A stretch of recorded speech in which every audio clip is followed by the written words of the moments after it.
Bismillahirrahmanirrahim. Assalamualaikum warahmatullahi wabarakatuh. Perkenalkan, saya Galuisan Nurholis dari kelas Islam Rahmatan lil Alamin G. Dan di sini saya akan membahas terkait pentingnya menjaga data pribadi orang lain dalam perspektif Islam. Jadi di sini saya adalah seorang mahasiswa informatika yang lazimnya atau biasanya menjadi seorang programmer dan yang sudah dan sependek yang sudah saya jalani, saya juga sudah membuat beberapa website serta beberapa aplikasi. Dan disinilah nanti kita akan bahas terkait bagaimana sih pentingnya menjaga data pribadi orang lain ini. Apalagi dilihat dari perspektif Islam. Jadi nanti kita akan menggunakan Al-Quran serta hadis sebagai acuannya. Yang pertama, di era yang digital ini, segalanya sudah terhubung. Data pribadi yang menjadi aset berharga seringkali rentan terhadap penyalahgunaan. Sebagai seorang programmer, penting bagi kita untuk memahami nilai-nilai etis, termasuk dalam menjaga dan menghormati data pribadi orang lain, sesuai dengan ajaran Islam yang mengutamakan kehormatan dan privasi individu.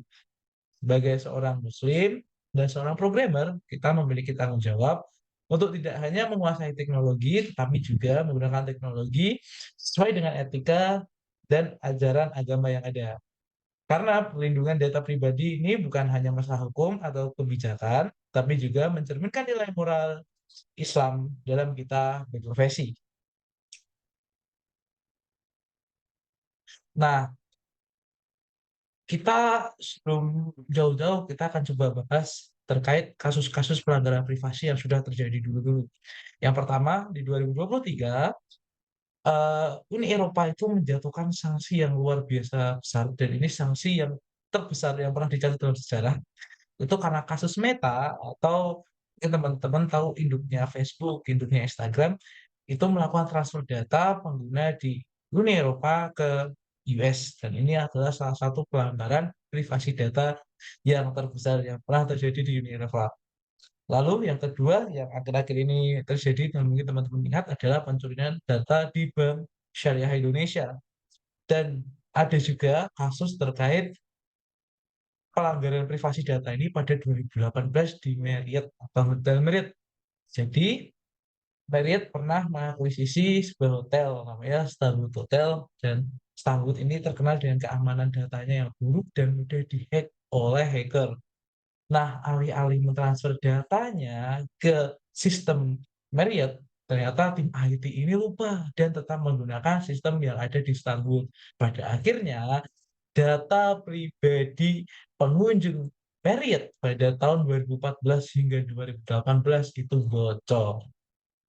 Lalu bagaimana Islam di Al-Quran menanggapi hal terkait penghormatan privasi ini? Dalam Al-Quran, tepatnya pada surah An-Nur ayat 27, wahai orang-orang yang beriman, janganlah memasuki rumah yang bukan rumahmu sebelum meminta izin dan memberi salam kepada penghuninya. Demikian itu lebih baik bagimu agar kamu mengambil pelajaran.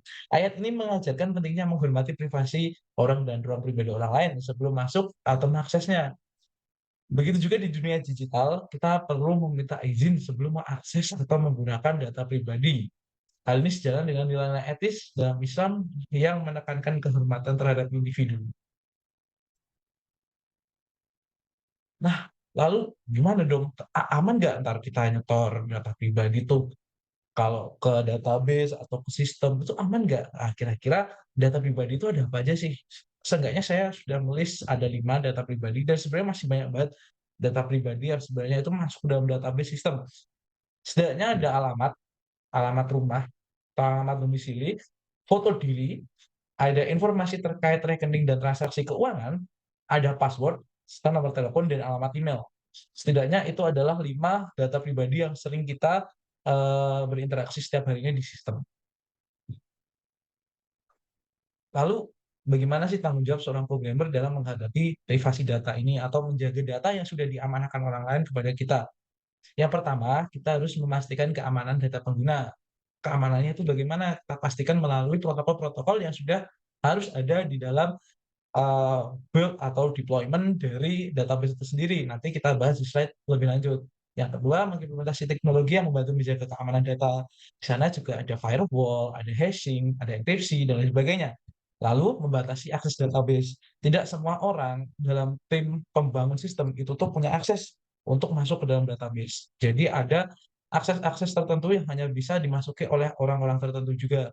Jadi ada autentikasi khusus yang hanya bisa dilakukan orang-orang tertentu menggunakan misal password atau pengenalan biometrik. Lalu yang terakhir adalah tidak menyalahgunakan akses. Setelah kita mendapatkan akses untuk masuk ke dalam database, tentunya kita akan melihat banyak data dari setiap pengguna yang menggunakan sistem kita. Jadi kita dituntut untuk tetap amanah dan tidak menyalahgunakan akses yang kita miliki untuk misal mencuri, meng-capture, atau mengubah data yang ada di dalam database tersebut. Karena itu adalah salah satu bentuk penghormatan kita terhadap data privasi orang lain dan itu merupakan etik kerja kita yang harus dijaga. Lalu, perlindungan data ini ada apa saja sih? Yang pertama tadi sudah saya jelaskan terkait enkripsi dan hashing. Enkripsi dan hashing ini pada intinya adalah mengubah nilai suatu inputan. Misal, kita inputkan, password dalam sistem kita untuk akun kita itu coba 123. Nah, jika di-hashing dan dienkripsi, maka nantinya di database yang ditampilkan itu bukan nilai coba 123, namun adalah hanya karakter acak yang memiliki nilai yang sama dengan coba 123. Tapi ketika karakter acak itu tadi coba di-input-kan di kolom password, itu salah dan tidak akan bisa digunakan kecuali kode itu tadi dipecahkan. Jadi ini merupakan sebuah standar yang ada di dalam database di mana setiap password itu harus mengalami proses enkripsi dan hashing. Bukan cuma password, cuma yang biasanya melekat yang harus di-hashing dan dienkripsi itu adalah salah satunya password. Ada juga untuk chat di WhatsApp dan protokol komunikasi lainnya.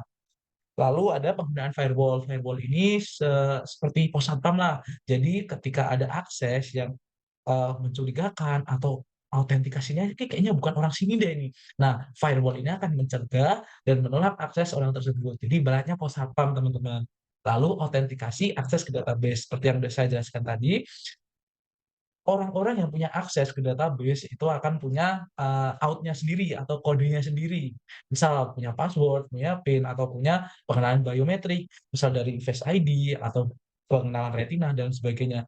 Ini tentunya akan menambah keamanan karena akses orang ke database itu akan semakin terbatas. Yang ketiga, ya mohon maaf yang terakhir adalah menerapkan standarisasi seperti ISO atau IEC 27001. Ini merupakan standar dalam membangun database yang memperhatikan keamanan data pengguna di dalamnya. Nah, setelah kita tadi coba kaji dari Al-Qur'an ya, ternyata nggak cuma di Al-Qur'an teman-teman, ada juga hadis dari hadis riwayat Muslim yang mencontohkan bagaimana Rasulullah Shallallahu Alaihi Wasallam mengajarkan pentingnya menjaga rahasia atau privasi orang lain. Rasulullah menyampaikan suatu perkara rahasia kepadaku, hingga setelah itu aku tidak menceritakannya kepada siapapun. Dan sungguh Ummu Sulaiman pun bertanya tentang rahasia tersebut, namun aku tidak juga mau menceritakannya.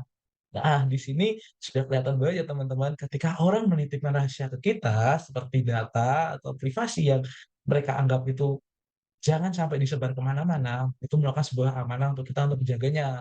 Itu juga, berhubungan dengan konteks data pribadi yang ada di database tersebut, seperti apa yang saya hadapi sehari-harinya sebagai seorang programmer yang banyak, bersinggungan atau berinteraksi dengan data-data pribadi tersebut di database sistem yang saya kembangkan. Lalu konklusinya, atau di akhir sebagai kesimpulan, menjaga privasi orang lain adalah bagian integral dari etika Islam yang artinya kita harus menjalankan tugas kita dengan tetap memperhatikan nilai-nilai moral dan etis yang diajarkan oleh agama. Sebagai contohnya tadi dalam kajian Al-Qur'an di surat An-Nur ayat 27 serta ada di hadis riwayat Muslim yang tadi. Di mana nilai-nilai moral dan etis yang diajarkan agama ini akan dapat membawa kita menjadi agen perubahan yang membawa manfaat positif dalam penggunaan teknologi. Mungkin itu saja yang dapat saya sampaikan, semoga yang sedikit ini bermanfaat dan untuk seluruh teman-teman profesi sejawat, ingat nilai-nilai etis ini penting untuk diamalkan setiap harinya. Dan yang pasti data aman, semua senang. Akhir kata billahi taufik wal hidayah. Assalamualaikum warahmatullahi wabarakatuh.